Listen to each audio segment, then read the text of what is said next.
اعوذ باللہ من الشیطان الرجیم بسم اللہ الرحمن الرحیم الرحمن علم القرآن خلق الانسان علمہ البیان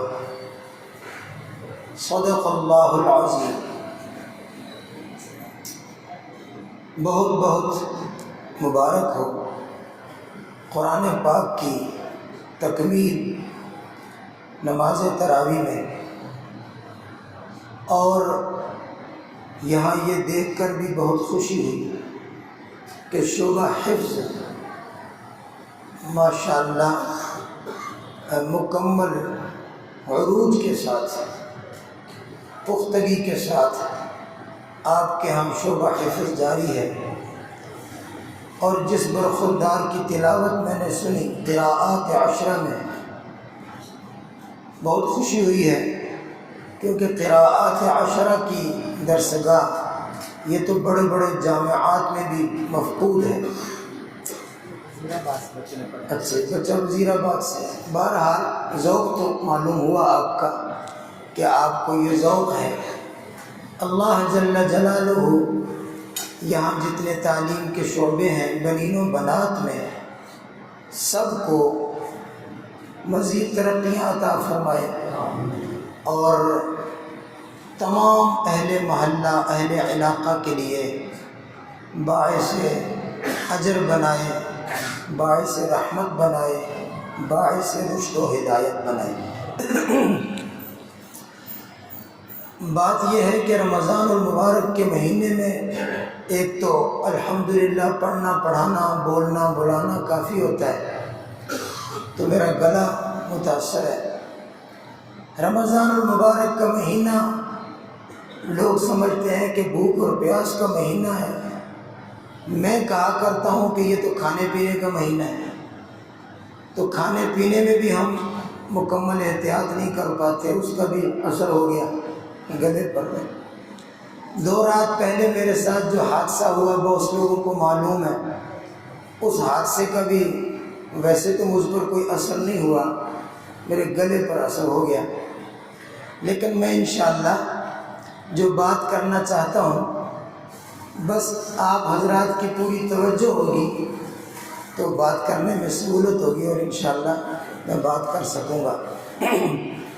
قرآن پاک کی جو آیت مبارکہ میں نے سورۃ الرحمن کی ابتدائی آیات پڑھی ہیں، الرحمن علم القرآن خلق الانسان علمہ البیان، 4 آیتیں چھوٹی چھوٹی میں نے پڑھی، اس کا میں نے تھوڑا سا خلاصہ عرض کرنا ہے۔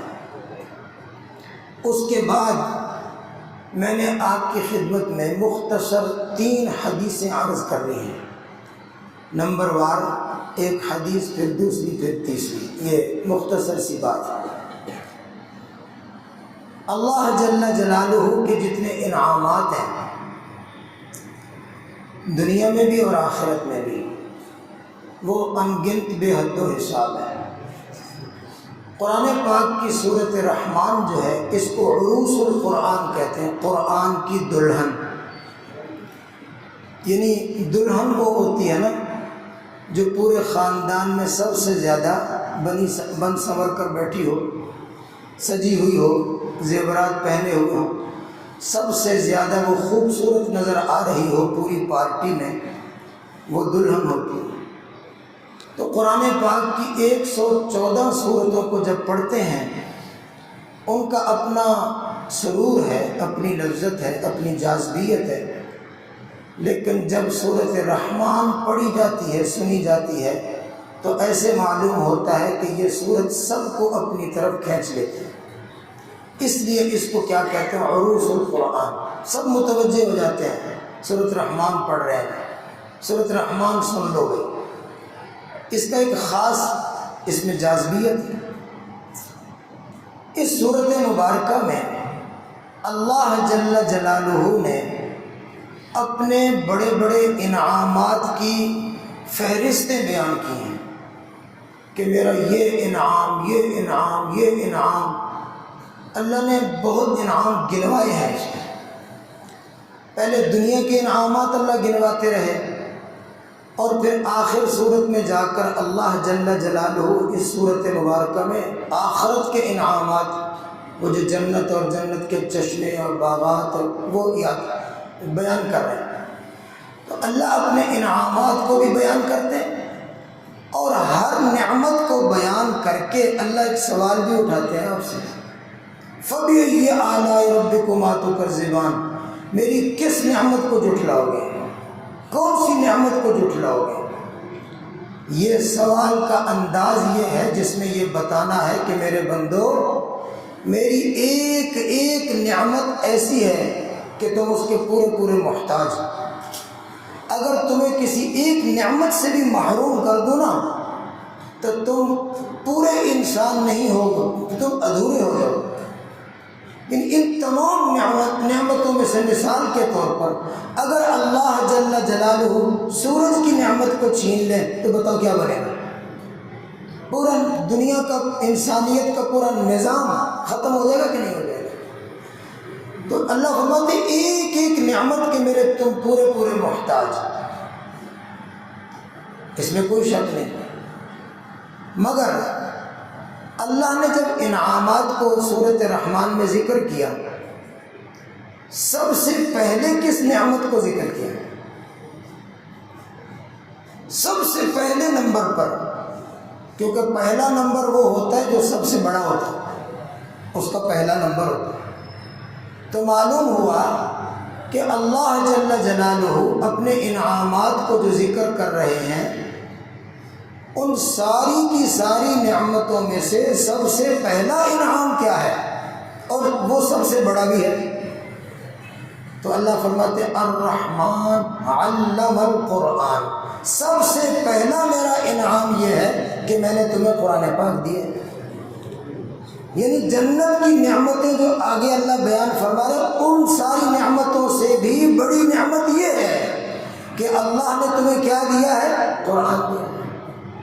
بلکہ وہ جنت کی جتنی نعمتیں ہیں وہ اگر ملنی ہیں تو وہ بھی اسی سبب سے ملنی ہے کہ تمہارے پاس قرآن ہے، قرآن نے تمہیں وہ نعمتیں دلانی ہیں۔ تو سب سے بڑی نعمت کون سی ہو گئی؟ قرآن۔ اچھا انداز بیان دیکھیں اللہ جل جلالہ کا، اللہ فرماتے الرحمن، اللہ کا نام ہے رحمان، علم القرآن، اللہ نے قرآن سکھایا۔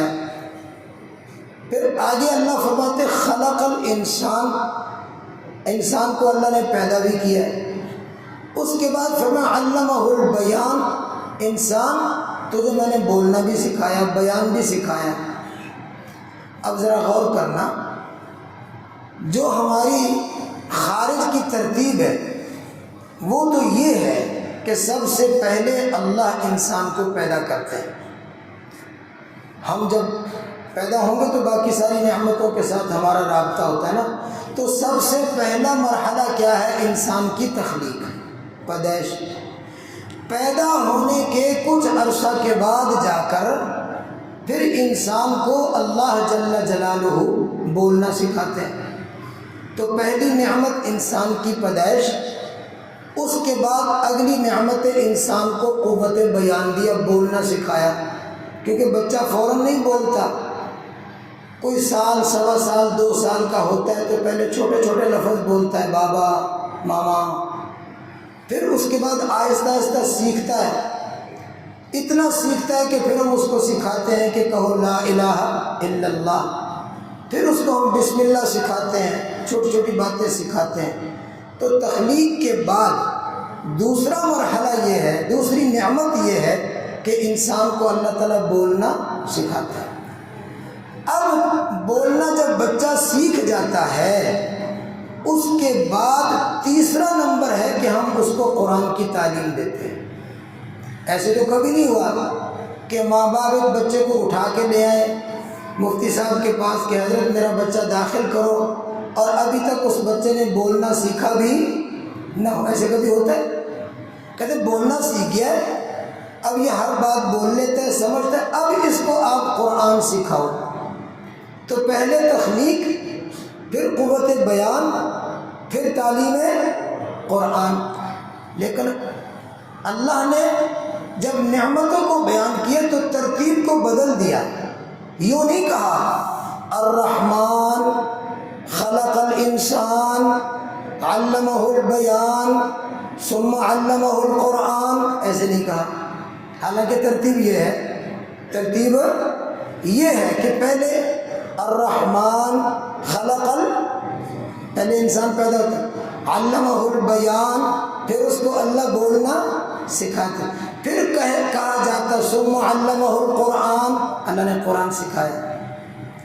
ترتیب یہ. لیکن اللہ نے یوں بیان کیا الرحمن علم القرآن خلق الانسان علمہ البیان، یعنی انسان کی قوت بیان سے پہلے اس کی تخلیق کے مرحلے سے بھی پہلے اللہ نے قرآن کا ذکر فرما دیا کہ میں نے قرآن سکھایا. معلوم ہوا کہ ایک تو یہ بات بتانی ہے کہ قرآن سب سے بڑی نعمت ہے، دوسری یہ بات بتانی ہے کہ اے انسان تجھے پیدا کرنے کا مقصد بھی یہی ہے کہ تو قرآن سیکھے، اس لیے میں نے قرآن پہلے سے اتار دیا ہے تاکہ جب تو دنیا میں آئے تو سب سے پہلے تیرا کام کیا ہے، مقصد تخلیق وہ پہلے بیان کیا کہ علمہ القرآن، کہ اللہ نے قرآن سکھایا، قرآن سیکھنے کا تجھے پابند بنایا. تو یہ ہے قرآن پاک کی نعمت کی سب سے بڑی اہمیت کہ اللہ فرماتے تیرے پیدا ہونے سے بھی پہلے یہ اس کا حق ہے کہ قرآن پاک میں جو بہت بڑا انعام ہے اس کی قدر کرو. تو بڑی سعادت کی بات ہے کہ قرآن پاک کے ساتھ ہم جڑے ہوئے ہیں، پڑھنے والوں نے پڑھا ہے، لوگوں نے اس کو محبت سے سنا ہے، تو یہ قرآن قیامت کے دن ہمارا سفارشی بنے گا. جو قرآن پاک سیکھنے سکھانے کے عمل میں شریک ہیں، جیسے حضرت مفتی صاحب نے بتایا کہ درسگاہ ہے جہاں حفظ کے طلباء قرآن پاک سیکھ رہے ہیں، اور بنات کی بھی درسگاہ ہے جہاں قرآن پاک کی تعلیم بھی ہے، ترجمہ کلاس ہے. تو سب یہ قرآن پاک کے ساتھ جڑے ہوئے ہیں. جو لوگ قرآن پاک کے ساتھ جڑے ہوئے ہیں ان کا اللہ کے ساتھ اور اللہ کے سب سے بڑے فرشتے جبرائیل کے ساتھ اور اللہ کا سب سے لاڈلا پیغمبر حضرت محمد عربی کے ساتھ ان کا براہ راست رشتہ ہے، براہ راست ان کا تعلق ہے. اس لیے کہ جناب رسول اللہ صلی اللہ علیہ وسلم نے ارشاد فرمایا القرآن حبل اللہ المتین، کہ قرآن پاک اللہ کی مضبوط رسی ہے.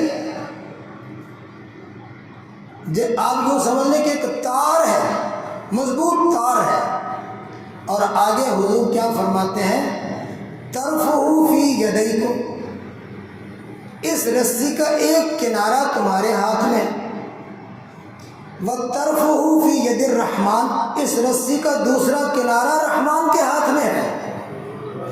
ایک رسی ہے، اس کا ایک کنارہ کس کے ہاتھ میں؟ تمہارے ہاتھ میں، اور دوسرا کنارہ کس کے ہاتھ میں؟ تو جس نے اس رسی کو ہاتھ میں لے لیا اس کا براہ راست رابطہ کہاں ہو گیا؟ عرش والے کے ساتھ ہو گیا. عرش والے نے جب قرآن پاک کو اتارا تھا تو کس کو دیا تھا؟ حضرت جبرائیل علیہ السلام کو. جبرائیل علیہ السلام جب قرآن لے کر اترے تھے تو کس کے پاس آئے تھے؟ حضرت محمد رسول اللہ صلی اللہ علیہ وسلم کے ساتھ. تو جس نے قرآن پاک کے ساتھ اپنے آپ کو جوڑ لیا وہ رسول کے ساتھ بھی جڑ گیا، وہ جبریل کے ساتھ بھی جڑ گیا، اور وہ عرش والے کے ساتھ بھی جڑ گیا.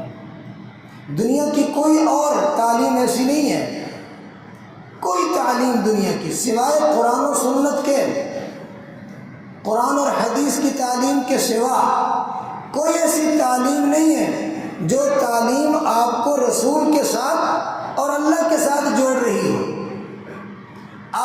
ہم کسی تعلیم سے روک نہیں رہے، مگر ہم یہ عرض کر رہے ہیں کہ دنیا کی جتنی تعلیمات ہیں اور جتنے علوم ہیں دنیا میں، ان سب علوم کو آپ اگر پڑھنا شروع کریں اور پھر یہ تلاش کریں کہ اس علم کو کس نے پڑھایا ہے، اس کا استاد کون تھا، اس کا استاد کون جا کر کسی آدمی پر پہنچے گا، یا ارسطو تک پہنچ جائے گا، یا کسی اور بڑے فیلسوف تک پہنچ جائے گا، کسی بڑے ریاضی دان تک پہنچ جائے گا کہ اس نے یہ ریاضی کا فلسفہ دیا ہے۔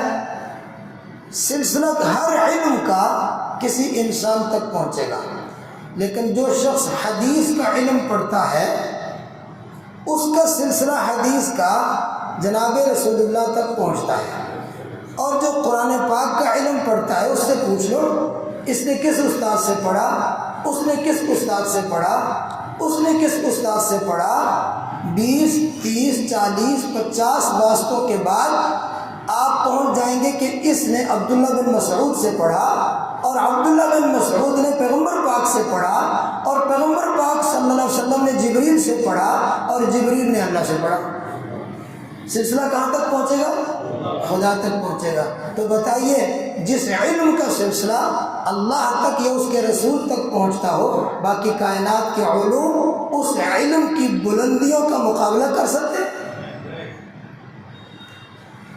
ایک تو بات یہ ہے، اس لیے ہم سب اس بات کو اپنے ذہن میں مضبوط کر لیں، بٹھا لیں کہ قرآن و سنت کے علم سے بڑھ کر کوئی علم نہیں، اور جو اس کے ساتھ وابستہ ہے ان سے بڑا کوئی سعادت مند نہیں، اور جو اس علم سے وابستہ ہے وہ بھی سمجھ لیں کہ ہم ہی ہیں کہ سب سے بڑی دولت میرے پاس ہے۔ میں آپ کو اسی کے ساتھ ایک حدیث سنا دوں کہ جناب رسول اللہ صلی اللہ علیہ وسلم نے ارشاد فرمایا کہ جب قرآن پاک کا طالب علم اپنے گھر سے نکلتا ہے علم حاصل کرنے کے لیے، وہ گھر سے نکلتا ہے تو اللہ جل جلالہ اپنے فرشتوں کو کہتے ہیں۔ کن فرشتوں کو کہتے ہیں؟ جن فرشتوں نے اللہ کے عرش کو گھیرا ہوا ہے، اور وہ فرشتے کیا کر رہے ہیں؟ وہ فرشتے اللہ کی تسبیح کر رہے ہیں، اللہ کی حمد و ثنا کر رہے ہیں، اللہ کی شان بیان کر رہے ہیں، مسلسل کر رہے ہیں۔ اللہ ان فرشتوں کو کہتا ہے اے میرے فرشتوں اپنی تسبیح کو روک لو، اس سے بڑا کام آ گیا۔ تو پوچھتے یا اللہ تیری تسبیح اور تیری تحمید سے بڑا کون سا کام ہے؟ اللہ فرماتے ہیں کہ فلاں میرا بندہ، اس کا بچہ قرآن پاک سیکھنے کے لیے گھر سے نکلا ہے، جب تک وہ اپنے گھر واپس نہیں آ جاتا اس وقت تک تم اس کے لیے دعا کرو گے۔ فرشتوں کی تسبیح رک گئی ہے، ان کے ذمہ کیا ہو گیا؟ دعا۔ یہ صحیح حدیث ہے، حضرت مفتی صاحب سے بے شک اس کی تائید کروا رہا ہے کہ اللہ فرشتوں کو کہتے ہیں کہ تم طالب علم کے لیے استغفار کرو، دعا کرو، وہ اس کے لیے دعا میں لگ جاتے ہیں۔ اب رہا یہ سوال کہ جب دعا میں لگ گئے تو ان کی تسبیح رک گئی؟ ہاں، بظاہر ان کی تسبیح رک گئی، لیکن دعا کے ضمن میں ان کو تسبیح کا ثواب مل رہا ہے، دعا کے ضمن میں ان کو تسبیح کا ثواب مل رہا ہے۔ تو اہل قرآن، حافظ قرآن، آپ کو تو مبارک ہو، آپ کا کام تو وہ ہے کہ آپ کی وجہ سے فرشتے کو بھی اپنی تسبیح چھوڑنی پڑی ہے۔ تو میں کہہ سکتا ہوں کہ حافظ قرآن کا کام تو فرشتوں کے کام سے بھی بڑا ہے۔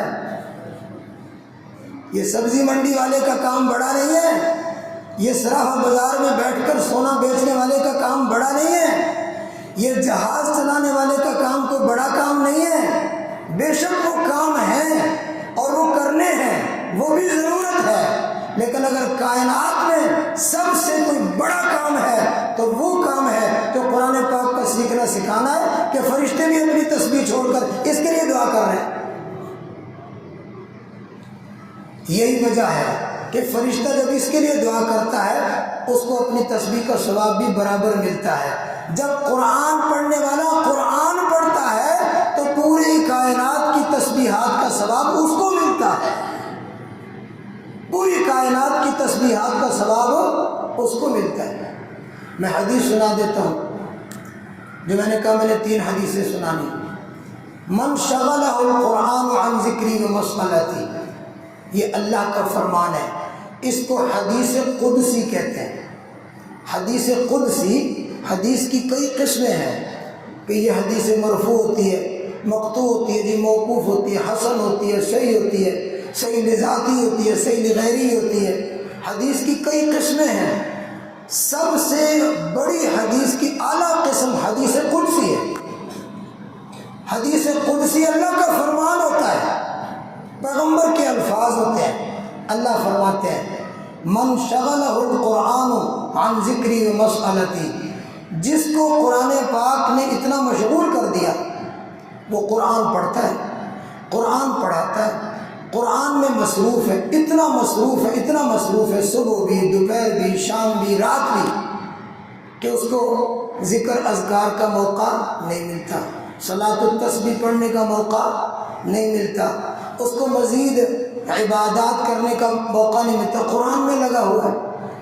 تو اللہ فرماتے ہیں کہ جتنا کائنات میں لوگ ذکر کر رہے ہیں، اعطیتہ افضل ما اعطی الذاکرین، جتنا ذکر کرنے والے ذکر کر رہے ہیں، اعطیتہ افضل ما اعطی السائلین، جتنا دعائیں کرنے والے دعائیں کر رہے ہیں، میں وہ سب کچھ قرآن پڑھنے والے کو بن مانگے دیتا ہوں، اس لیے کہ وہ قرآن میں مشغول ہے۔ کیوں دیتا ہوں؟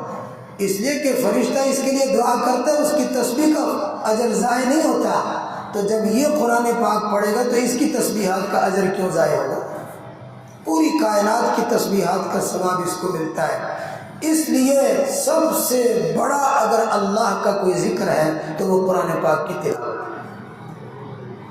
وہ آپ نے قرآن پاک پورا پڑھا ہے، مصلی پر کھڑا ہو کر، اور آپ نے پیچھے کھڑے ہو کر اس کو سنا ہے، اور کتنے ادب کے ساتھ سنا ہے کہ سب لوگوں نے پہلے وضو کیا، لباس پاک پہنا، قبلے کی طرف رخ کیا، اس ادب کے ساتھ قرآن پاک پڑھا اور سنا گیا، تو یہ قرآن قیامت کے دن ہمارے لیے کیا بنے گا؟ سفارش بنے گا۔ اللہ جل جلالہ سب کی ان عبادات کو قبول فرمائے۔ دوسری حدیث میں نے یہ سنانی ہے کہ جناب رسول اللہ صلی اللہ علیہ وسلم نے ارشاد فرمایا کہ 3 آدمی ایسے ہیں جو بڑے بدقسمت ہیں، بڑے محروم ہیں، ان سے بڑا محروم کوئی نہیں، ان سے بڑا بد نصیب کوئی نہیں، ان سے بڑا بدبخت کوئی نہیں۔ یہ بات اس لیے عرض کر رہا ہوں کہ ہم کوشش کر لیں گے کہ اللہ جل جلالہ ہمیں اس بدبختی والے قبیلے سے نہ بنائے اور اس سے ہمیں بچا لے، ہم خوش بخت بنے، نیک بخت بنے، سعادت مند بنے، اپنے آپ کو بدبخت نہ بنائیں۔ اس لیے عرض کر لی وہ کیا ہے؟ آپ نے فرمایا پہلا وہ شخص جس کی زندگی میں اس کے ماں باپ دونوں یا دونوں میں سے کوئی ایک ضعیف ہو گیا، بوڑھے ہو گئے، اس کی خدمت کے محتاج ہو گئے، اگر یہ ان کی خدمت کرتا اپنے لیے جنت کو واجب کر لیتا، اپنے لیے جنت کو واجب کر لیتا، لیکن اس نے وہ موقع برباد کیا، ضائع کر دیا، ماں باپ کو ناراض کیا، ان کی خدمت نہیں کی، اور اسی طرح وہ دنیا سے چلے گئے۔ اس سے بڑا بدقسمت، اس سے بڑا محروم، اس سے بڑا بدبخت کوئی نہیں۔ اور جبرائیل علیہ السلام نے فرمایا یا اللہ اس کو تباہ کر دے، ایسے شخص کو برباد کر دے، اور پیغمبر کریم صلی اللہ علیہ وسلم نے فرمایا آمین، یا اللہ اس کو تباہ کر۔ ایک شخص ہے، میں اس لیے عرض کر رہا ہوں جن کے ماں باپ موجود ہیں، خدا گواہ ہے ان کے لیے جنت میں جانے کے لیے اتنا ہی کافی ہے کہ وہ اپنے ماں باپ کو راضی کر لیں، اگر ناراض ہیں تو جا کے راضی کر لیں، اگر خدا نہ خواستہ وہ دل سے راضی نہیں ہے، آپ کی کوئی عبادت قبول نہیں ہوگی، سب رد ہے، سب بدبختی ہے، سارے کا سارا اٹھا کے منہ پہ مار دیا جائے گا۔ ضد چھوڑ دو، تکبر چھوڑ دو، ماں باپ کی سختی برداشت کر لو، ماں باپ کی پابندیاں برداشت کر لو، ماں باپ کی نصیحتیں سن لو، ماں باپ کی طرف سے کوئی سختی ہے تو اس کو برداشت کر لو، خدا کی قسم یہ شخص جنت میں جائے گا۔ میرے سے ایک آدمی نے پوچھا کہ جی کوئی علامت، کوئی نشانی بتاؤ کہ میں یہ سمجھ جاؤں کہ میں ماں باپ کا فرما بردار ہوں اور میرے ماں باپ مجھ پر بالکل راضی ہیں، کوئی نشانی بتاؤ۔ میں نے کہا بتا دیتا ہوں، تو اپنے اگر تو افسر ہے یا تو فیکٹری کا مالک ہے یا تو بہت بڑے ادارے کا پریزیڈنٹ افسر ہے یا تو ملک کا وزیر اعظم ہے یا تو ملک کا صدر ہے، تو بڑے عہدے پر ہے اور تو اپنے صدر مقام پہ بیٹھا ہوا ہے، تیرا باپ آ کر تیرے منہ پہ تھپڑ مار دے، اس کو اتنا حوصلہ ہو کہ میں اپنے بیٹے کو اگر تھپڑ مار دوں گا تو یہ آگے سے برداشت کرے گا اور سر جھکا لے گا۔ اگر تیرے باپ کو تجھ پر اتنا یقین ہے تو پھر تو فرما بردار ہے، اگر اتنا یقین نہیں نہ ہے خدا کی قسم تو فرما بردار نہیں ہے۔ آج کل ماں باپ کا کیا حال ہے، گھر میں بات کرتے ہوئے ڈرتے ہیں۔ جس بچے کو بولنا سکھایا ہے اس کے سامنے ماں باپ بولنے سے ڈرتے ہیں کہ ہم نے کوئی بات کی یہ بچہ گلے پڑ جائے گا۔ میں عمرے کے سفر میں تھا، میرے ساتھ ایک بوڑھے میاں تھے، اس کا نوجوان بیٹا بھی ساتھ تھا۔ وہ بوڑھے میاں نوجوان ہر وقت لڑتے رہتے تھے۔ میں نے اس نوجوان کو کہا، میں نے کہا شرم کر، تو عمرے پر آیا ہے اور بڑے میاں تیرے ساتھ ہیں، تو ان کی خدمت کرتا، تیرے تو ہر وقت حج ہے، تو باپ کی خدمت کرے، تیرا ہر وقت حج ہے، تو ان کو ناراض کر رہا ہے۔ اس نے جو آگے سے مجھے جملہ کہا نا، اس کے بعد میں اس کو کچھ نہیں کہہ سکا۔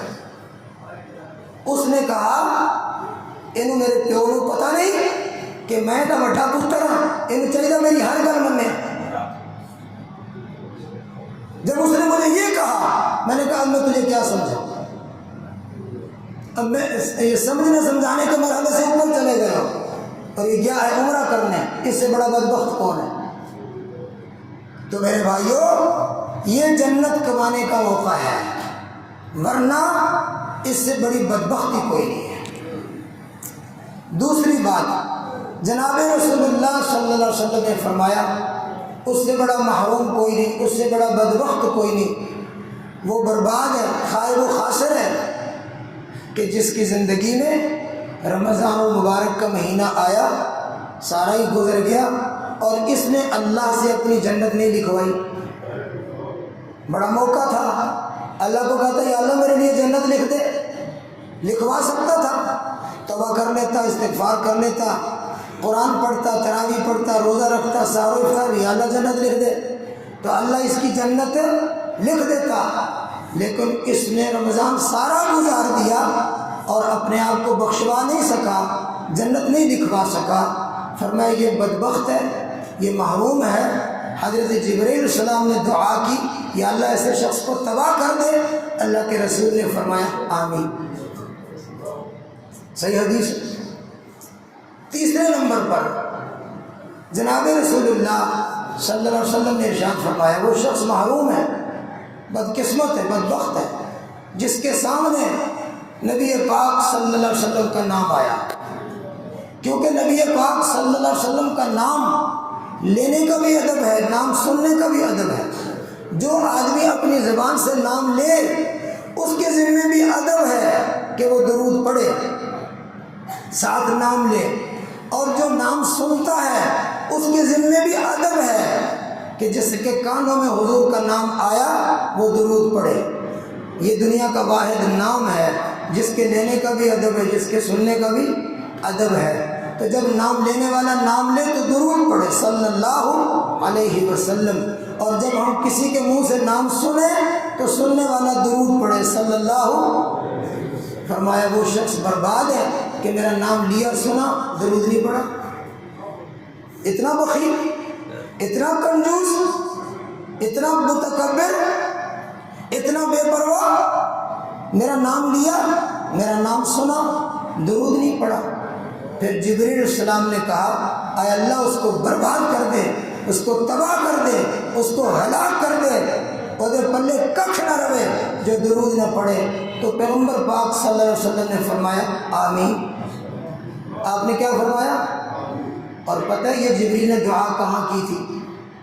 منبر میں۔ مسجد نبوی کے محراب میں، اور نبی پاک نے پتہ ہے آمین کہاں کہا تھا؟ مسجد نبوی کے ممبر پر۔ آج بھی 1500 سال گزرنے کے بعد علماء لکھتے ہیں کہ جو پیغمبر کریم صلی اللہ علیہ وسلم کے ممبر پر ہاتھ رکھ کے دعا کر لو، اللہ دعا رد نہیں کرتے۔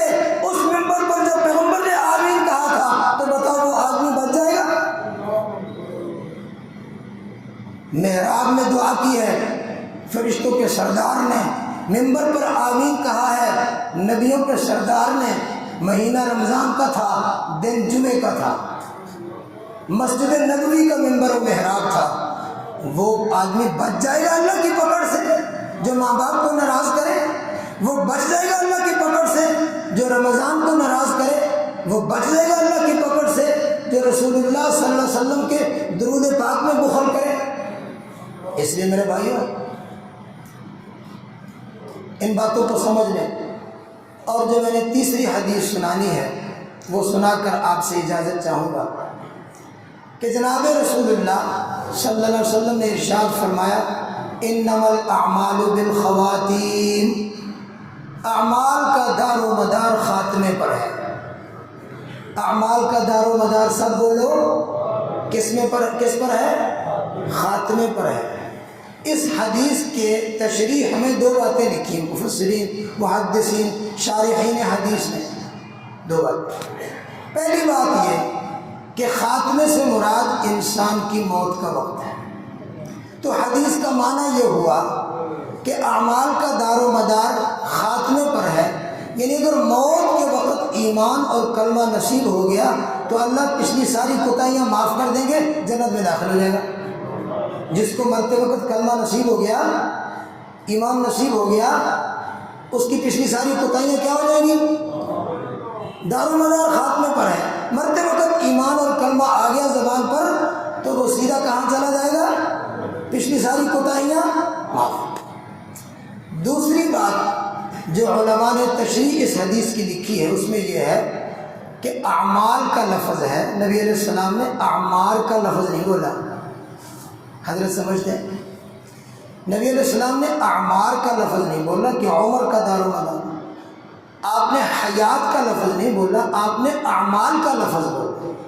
تو اعمال تو انسان ساری زندگی میں کرتا ہے، تو معنی یہ ہوگا کہ جب بھی ہم کوئی نیک عمل کرتے ہیں اس میں ہم سے کوتاہیاں بھی ہوتی ہیں، بے ادبیاں بھی ہوتی ہیں، غفلت بھی ہوتی ہے، لیکن جب اس عمل کے آخری اختتام کا مرحلہ آتا ہے تو اگر ہم اختتام کو درست کر لیں تو سارا عمل قبول ہو جاتا ہے۔ اللہ کوتاہیاں کیا کر دیتے ہیں؟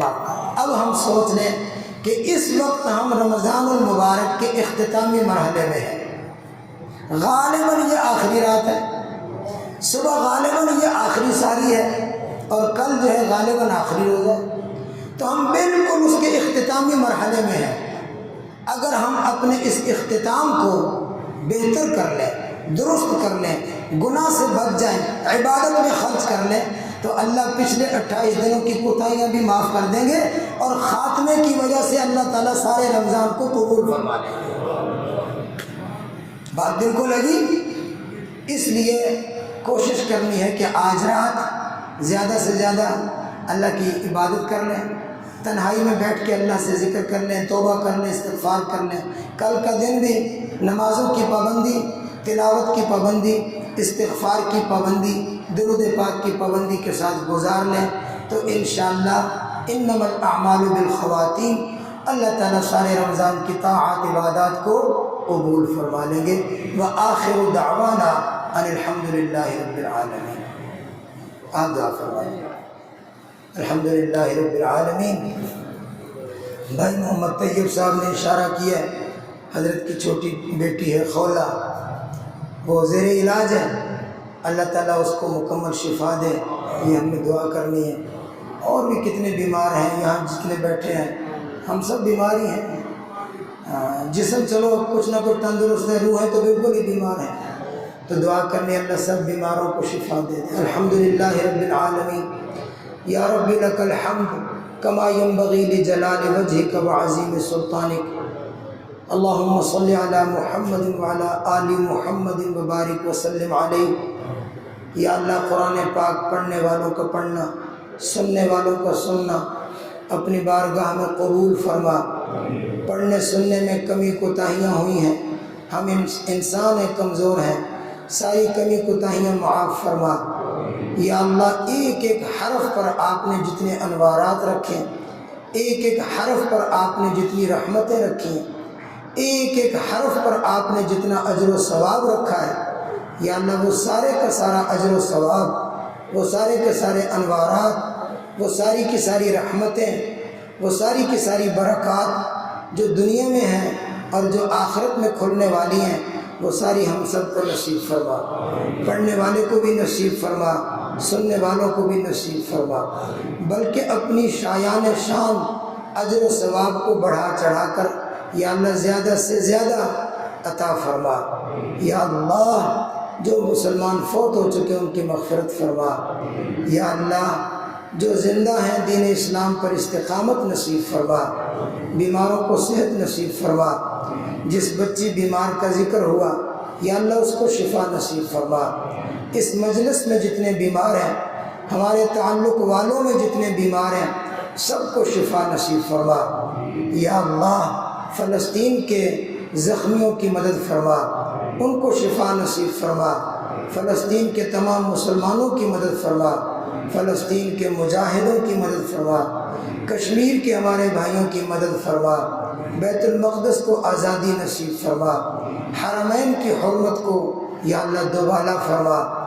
یا اللہ تمام بیماروں کو صحت اور تندرستی کی دولت سے مالا مال فرما، جو مقروض ہے اس کا قرض ادا فرما، جو بے اولاد ہے اس کو نیک اولاد نصیب فرما، جن کی اولادیں نافرمان ہیں یا اللہ ان نافرمان اولادوں کو ماں باپ کا فرما بردار بنا، ماں باپ کی آنکھوں کی ٹھنڈک بنا۔